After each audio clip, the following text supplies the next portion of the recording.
Hello, you guys. Welcome to our segment. And we are having our what's called our mental health Mondays. Mental Our Health Monday. yes, woo, with myself, Dr. ID, and Miss B. Hi, y'all.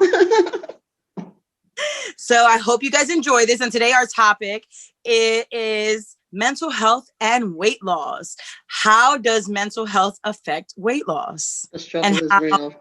yes, the struggle is real. Oof. It, the subject matter expert, I would say, is Miss B because Me? why not? Yes. Oh, well, the mental health portion, yes, definitely. Yeah. Mental health is a major component as far as our weight loss journeys. And, you and I have talked about everybody being on a different plane. You don't have to have the same journey as and I don't have to have the same journey as you. For me, mental health is going to help me stay motivated. For you, it's going to help you make a decision, and so all of that comes into play because when you're doing it, you have to figure out why you're even in it. And if Yeah. you're in it, you got to have an end game, right?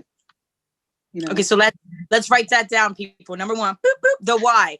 Why are you in this weight loss journey? Why are you in it? Why are you in it? For me, I'm like, look, I'm comfortable in this body. I just want to make sure that it keeps moving and that Right. it keeps finding its way to be agile and to stay fit as fit as can be right now. I've been through my skinny phase. I've been through my mid phase, and now I'm in my plus size and fluffy. Hey, look, I'm you in that know, phase.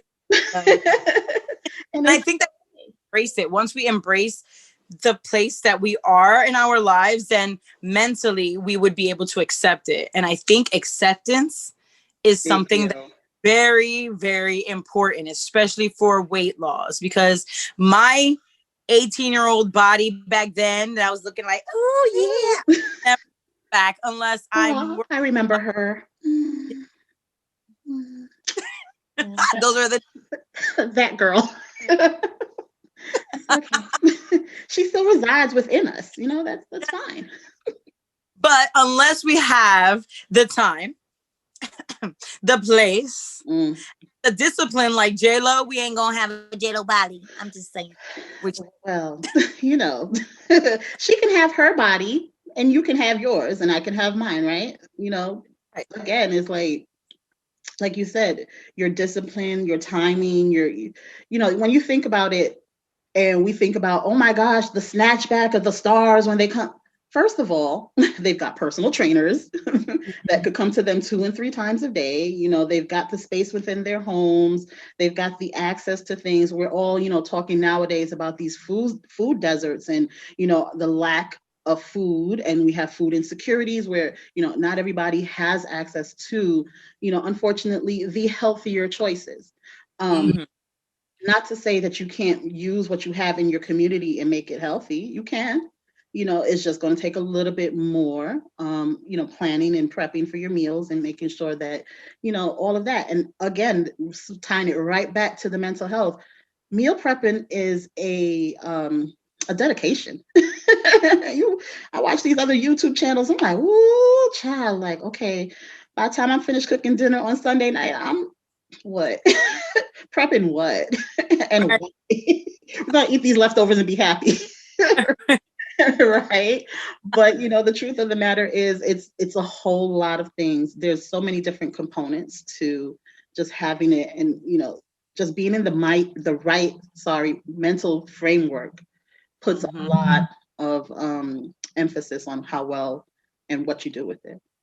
Yeah, and I agree. And something that you said, I'm gonna piggyback off of it. Not just like meal prepping, but prepping itself. You Mm, have to prepare your mindset to know that, okay, maybe back then your metabolism was faster when you were younger. You didn't have all that cortisol because of your stress, right. the your age and all of these things, hormones and things that play a part. But mentally, you have to think about that. And I feel like that's something that people tend to not do. and they get frustrated, and then they get, anxiety and everything else. And then instead of losing weight, they start gaining weight. Yes. Their mindset is not in the right place. Mm-hmm. Absolutely. But like you're talking about the anxieties of it, right? We know the number one thing is anxiety is really trying to control what you can't control. You're trying to control the thoughts. You're trying to control, all right, I've got this all together, or, the image, right? Yeah. You're trying to be in control of all of these things, but yet still some of those things are truly not within your control. People, we got to free up some brain space. Okay, like a lot of but the only thing that you truly can control is what you consume. You can't control, like, okay, let's say, and even then you have to be careful, because a lot of the times, these different foods bring your body stress. You have to actually get prepared in that aspect, because then, like for myself, for instance, I'm lactose intolerant. If I have dairy, that's not gonna help me lose weight. You know what I mean? It's gonna make me stress a little more, because I'm anxious at the fact, wait, does this have dairy? Does this have cheese? Does this have something? You know what I mean? But then also, all of these things have to play a part in the weight loss journey, but also mental health plays a huge part in it. Major, yes. I wonder, like, how many times, I'm not a nutritionist by trade. It's not my profession. I do not claim to be knowledgeable in those areas. I walk around the store and I look at the calorie count just like everybody else. But,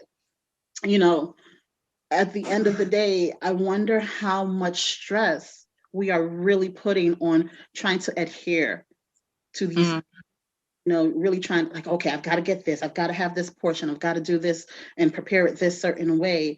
And then, like you said, that all adds to it, because what you're going to do is you're eventually going to burn yourself out even trying to diet. And that word diet, I don't like speaking upon it, because I don't like calling it a diet. I call it healthy eating choices, because lifestyle changes. Yes, and lifestyle changes. Yes, because I feel like I said, the only thing you can control is what you consume.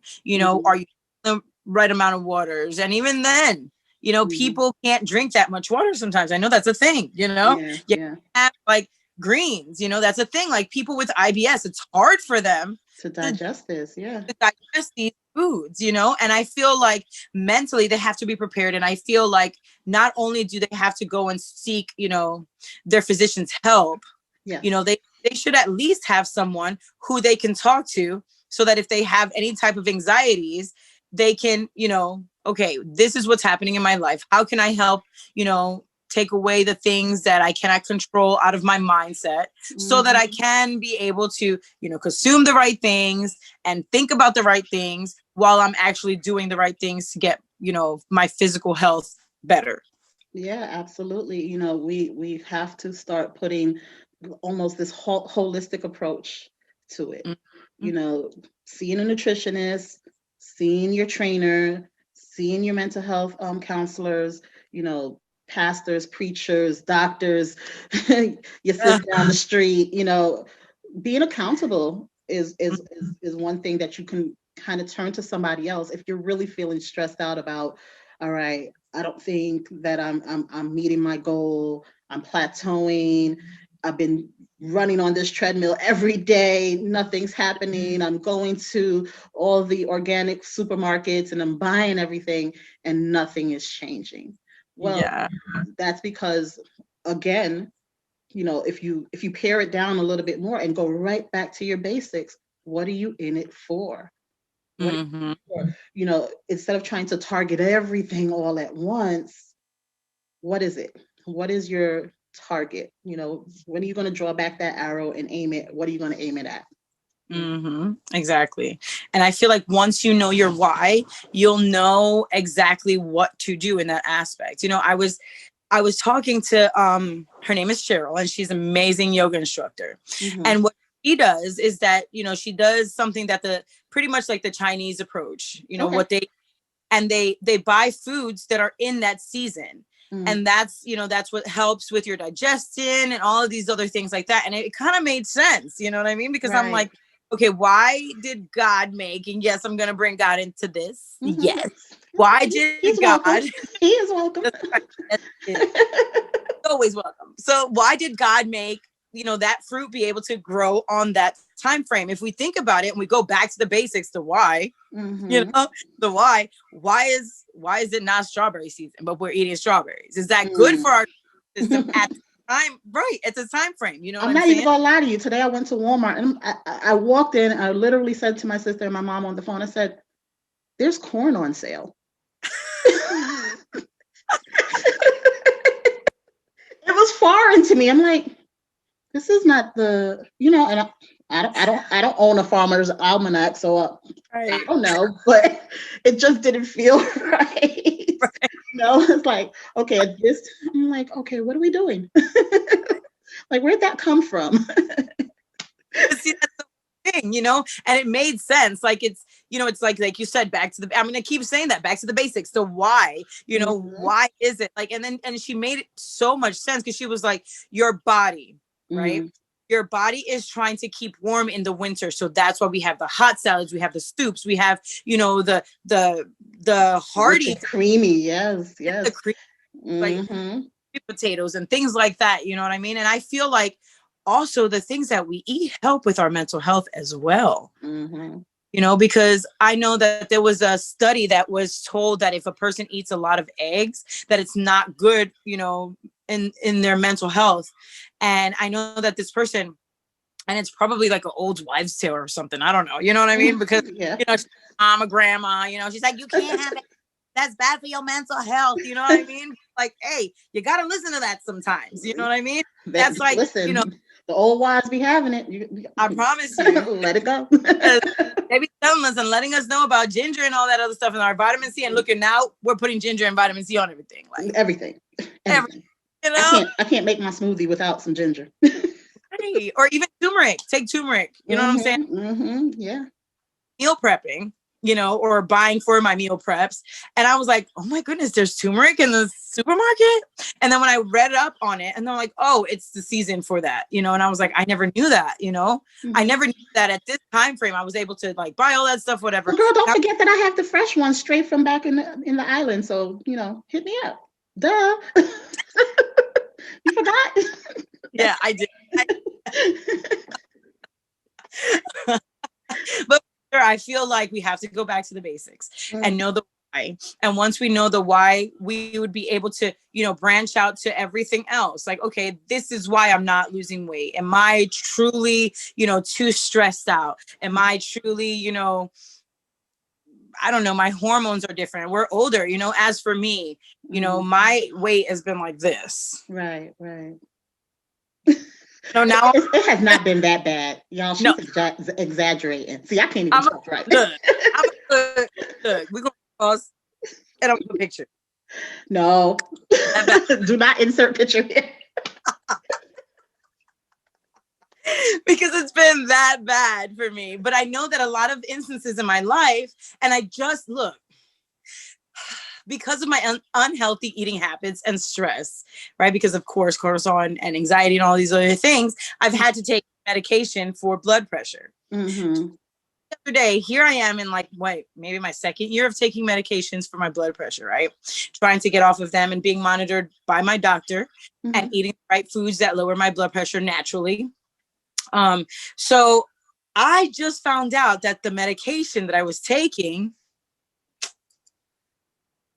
listen, look, because I in my head, I think I'm already there. So I'm waiting for it.